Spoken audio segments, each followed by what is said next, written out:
What would you like to say about innovation? We have a systems which we have followed from many years, that every week we have a joint meeting of all the people who are in sales and the managers and the factory managers.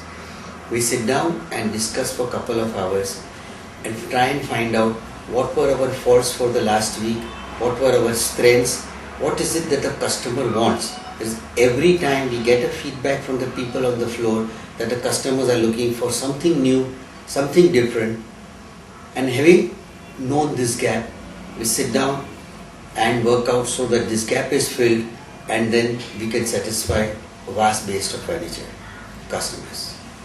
What would you like to say about your relationship with the investors?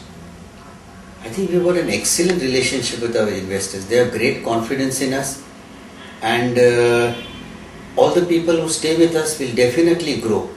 There is no going back in spite of a very heavy competition, in spite of all these small blips which are in this financial year, but we see that future is very bright.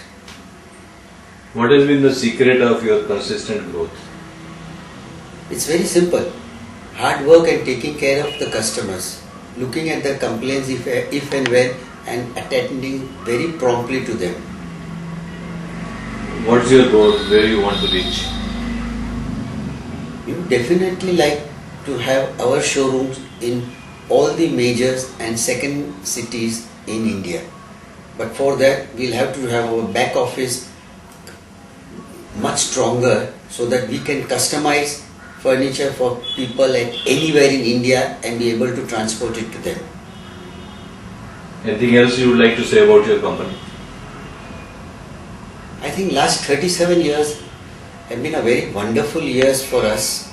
I've enjoyed doing my work.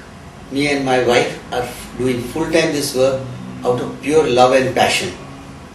We are trying to now pass on this business to some of our senior people whom we have made vice president of this company, and we are hoping that one day they will be able to take this company forward. Thank you. Thank you.